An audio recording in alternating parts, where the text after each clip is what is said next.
I'm your host, David Rose from Schitt's Creek, and I'm with the beautiful Camille Cower. Olivia Pope from Olivia Scandal. Pope. Scandalous. Delicious. Since we were talking What's about, going on? Look at you looking all colorful. Right? Honestly, so this is my daughter wanted this shirt for her middle school graduation. Yeah. And she has not worn it since. Okay. So I was like, ooh, it's because she wanted it all baggy. It fits me. So I was like, let me just try it on today. And little did we know that we would be we'd be in theme. Because normally one of us is dark, one of us is light, or we're all dark. But for us both to be light, that's pretty cool. Yeah. Anyway, we're going to have fun this episode where I'm just going to ask you a bunch of like rapid fire questions all over the world type questions.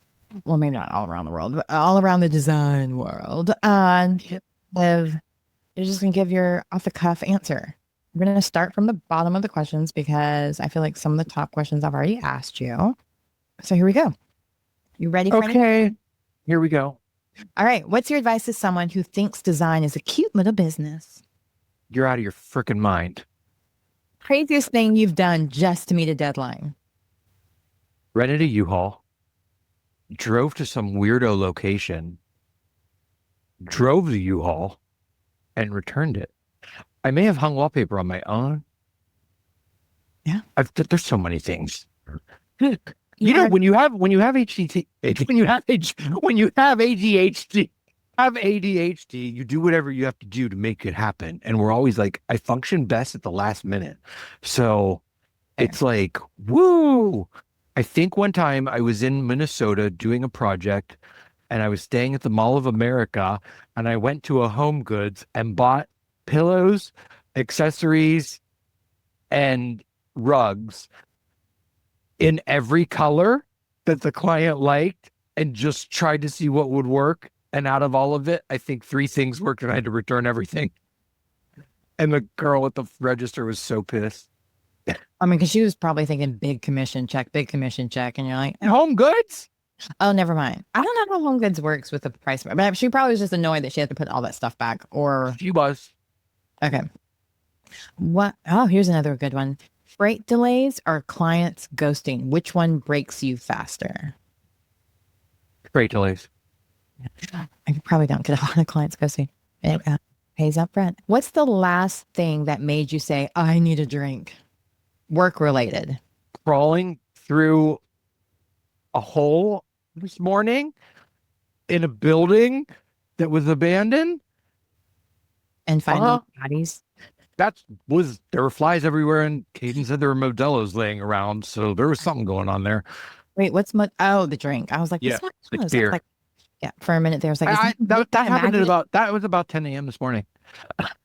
No, thank you. Yeah. No. I make pretty happen. I don't get there. Yeah. Exactly. What's your personal never fails combo? The combo, like It could be clothing since black and gray. Yeah. Oh, yeah. The Goins. Off-white. Just kidding. Big black shoes, gray or beige pants. I rarely wear white, and I typically wear a black top. But this is actually the shirt from Schitt's Creek, by the way. Oh, wait. Do tell. What do you mean? This is actually from David Rose wore this on the show Schitt's Creek. The designer, I had this flown in from Italy. What's it called? Neil Barrett. I have it in black and white. Is it 7s at the bottom? No, Thunderbolts, lightning bolts. Oh, it keeps going to Thunderbolts. Okay. I thought it was Thunderbolts and then at the bottom it changed to a 7. No, he actually wore this on the show. That's why I said that at the beginning. Yeah. You do remind me of David Rose. Obviously not as David Rosey, but we always use those GIFs, Jiffies, whatever the kids call it nowadays. Okay, I just asked you that. Pattern or texture? Which one brings the drama? Texture. Is there patterns that you stay away from, Chevron? I stay away from structured patterns, and there's a lot of designers that can do PNP, which pattern on pattern. Thank you. If you're in the gay world, that could mean party and play. Anyway, pattern on pattern, PNP. It's very tricky to pull off, but I don't like structured patterns. I've done them, but I hate quatrefoil, which is that me. Like I like organic, loose, big patterns, but just me. I like that. What trend do you want to see die already? I'm trying to think because what the normal person thinks is a trend is something that they're just getting onto, and I'm like way done with. I'm over freaking blue. I'm so over blue. I'm over blue. I'm over farmhouse, and I've been over mid-century modern. Fair. Yeah. I mean, at my home, I do have a lot of blue in my paintings, but I don't have it in furniture and all that stuff because I'm just like, Yeah. right there with you. Because I feel like it's a coastal look and Gray is like dead. LA Gray, more. gray and blue are dead to me. Okay. Fair. Yeah. Is there a color you're crushing on right now? A new color or paint color? I am loving deep greens right now. And I never liked the color green. And last two markets, we've been saying green's the new blue, but I started getting into it about 3, 4, 5 years ago. And I've been crushing on like emerald greens, British racing green, and then moody Bordeaux's and Burgundies and deep reds. And those are colors I never liked in my past.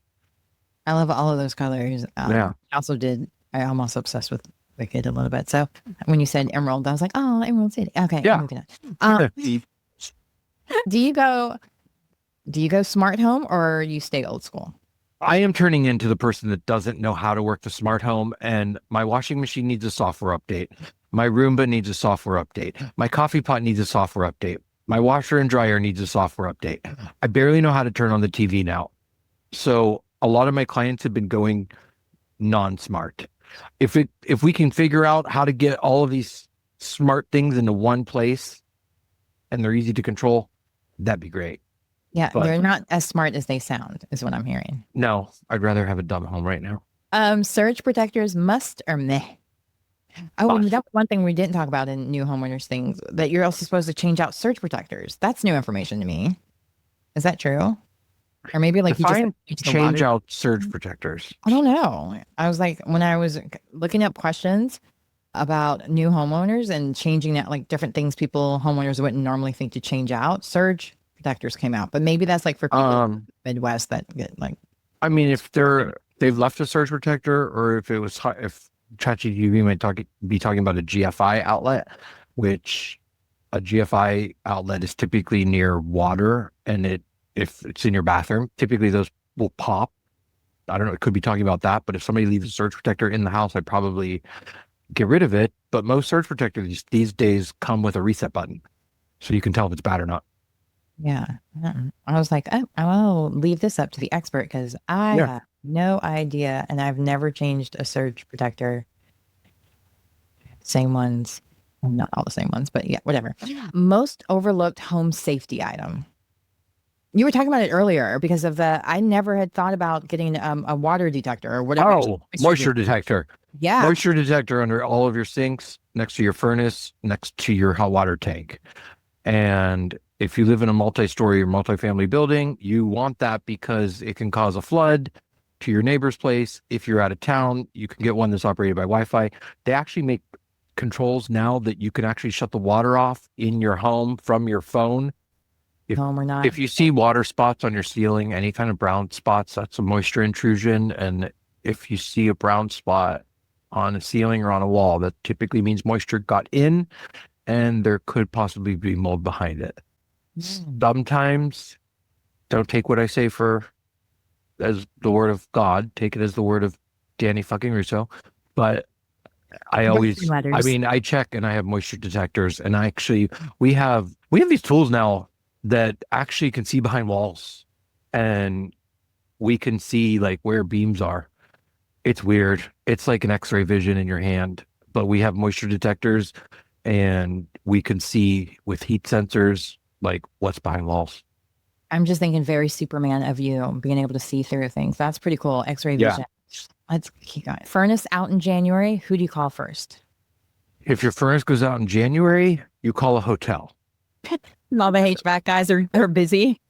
I mean, they'll get out to you. So if your furnace goes out in January, it is actually law that if you were to call a heating It's HVAC. If you were to call a heating and cooling company, the temperature of your place has to be within X amount of degrees to maintain safety. That does not apply to air conditioning.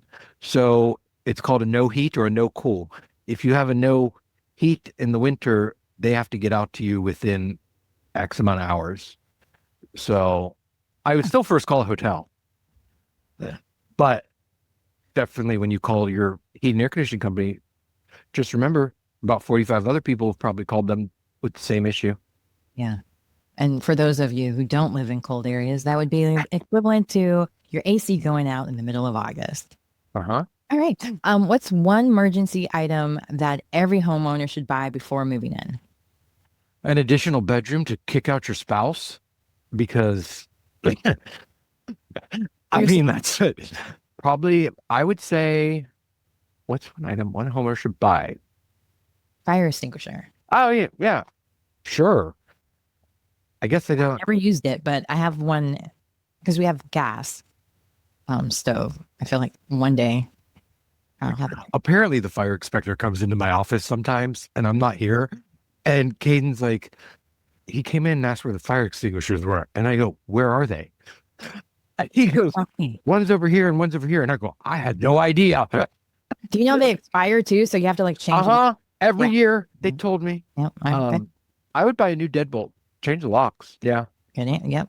And change the toilet seats if you don't completely change out the toilet. I even did that with rentals. Like, no, I don't know. But I'm a germaphobe, so don't listen to me.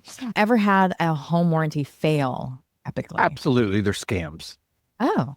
So home warranties are taken and they're batched up together and they're sold to the highest bidder. So that contractor is of low quality and their job is to deny the claim.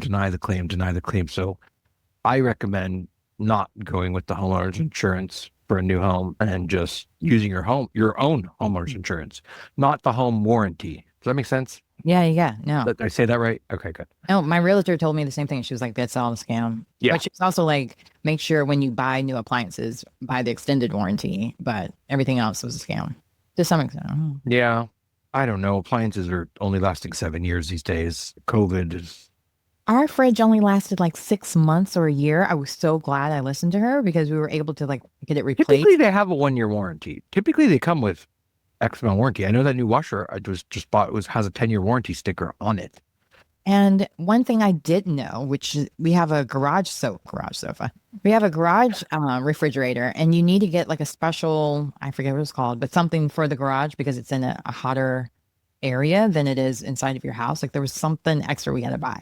So our refrigerator. When you figure that out, let me know because my warehouse is about 95 degrees and I have a full fridge out there. And I opened it the other day and I was like, "Huh, is there so much moisture in here?"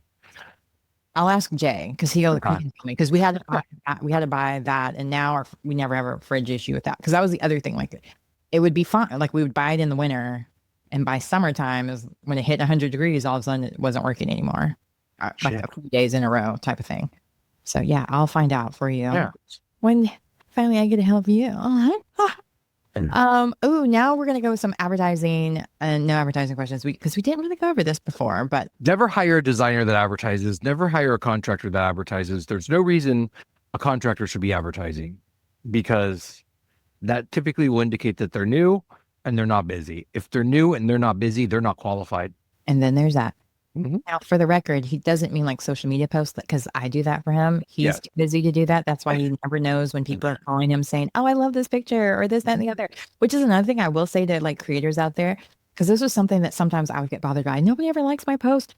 They're calling, they're noticing, they just don't click. People are just very in their own world. It has nothing to do with you. Oh, I know. Like only people that really will comment or like or whatever is probably family or friends. Exactly. And not actual clients. Like they're taking it in, they're taking notice, they're checking your portfolio out, and it's a way for you to share your portfolio as well. So keep posting. The right people are seeing it. They're just not. There's been so many times I've gotten jobs and they're like, "Yeah, we know that you're capable of this because we watched your podcast." Yeah. Didn't know you knew it existed. And even like my agent, like, "Oh, since your podcast has won all of these awards." You posted something the other day and somebody said something to me that, "Oh, that podcast was so good." And I was like, "Wait, what?" And it was a clip that they saw of what you had broken down the podcast. That's something else. Whatever you do, just keep doing it. Camille's always right. Mm-hmm. Always right. Yeah, it's a little joke, inside joke that we sing all the time. I even sing it to my husband sometimes, so he's very annoyed that you gave me that song. That's okay. But yeah, you're right. But also realize for those people who do post out there, like don't let the algorithm get you down. But that answers that's the next question. Is social media still the best portfolio, or is it performance art? It's the best portfolio, I think. Now everybody's going to TikTok, but I can't keep up with the TikTok.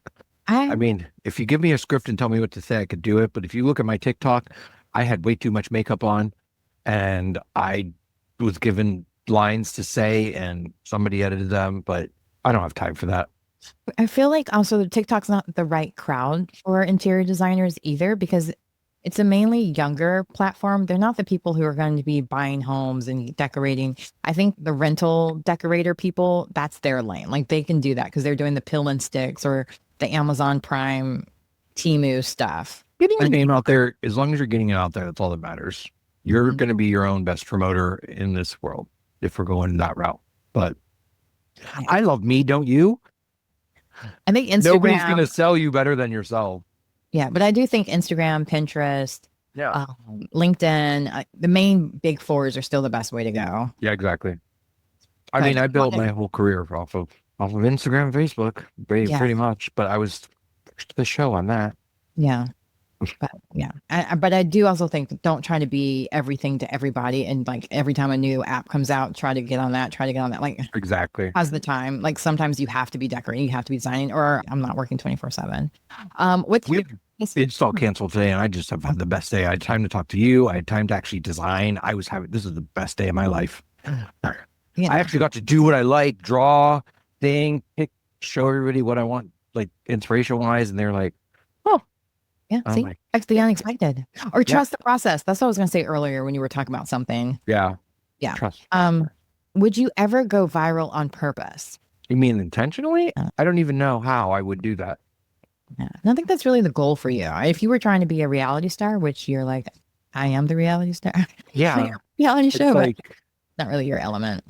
I mean, I hear Amy's mother, Amy, like on the phone, people walk into the rooms, like me, you, and Amy were on the phone today, and Caden walked in, he goes, who are you on the phone with? I go, Amy. He goes, oh, I thought you were on the phone with Camille. I go, and Camille. And Amy's mother will walk in and go, you guys need a show. And I'm like, we don't have time for that. And she's like, I'll just film you guys. And I'm like, okay, not that funny. Oh, fuck.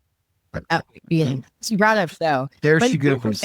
Here's the thing, like what they make for the amount of time here's the one thing I have about, I'm gonna get on my soapbox just for a little bit, but about reality shows. A lot of them don't even get paid for the amount of content that they're making for these huge brands, NBC, Peacock, whatever. They're not getting paid a real livable wage.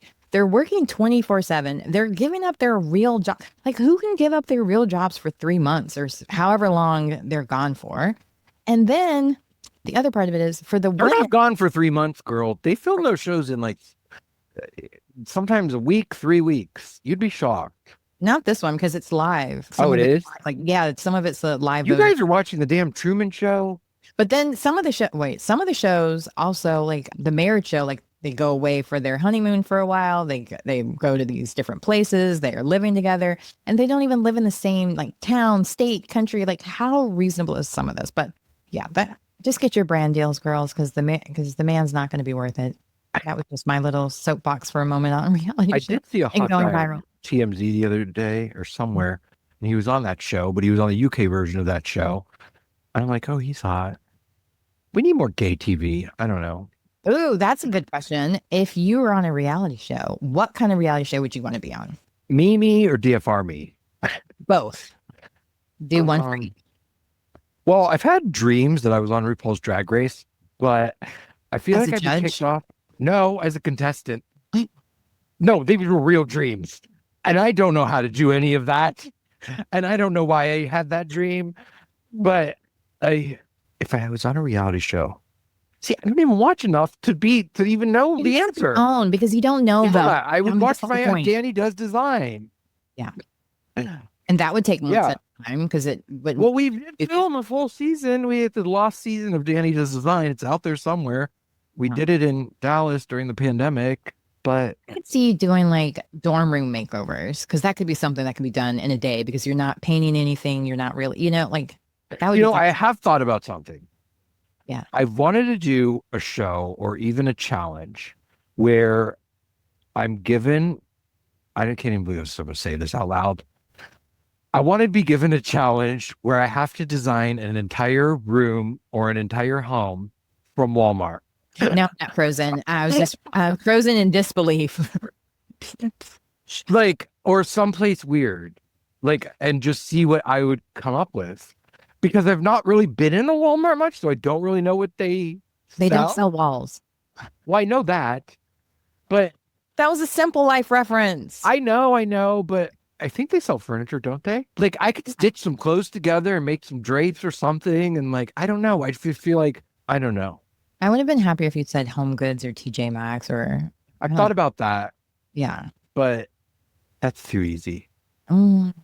Fair. Like, that's not really a challenge. But it wouldn't even be quality. That's the thing. Like, everything's going to break 3 months after you make it. Like, what's the point? Well, that was the challenge. Over consumerism at its worst.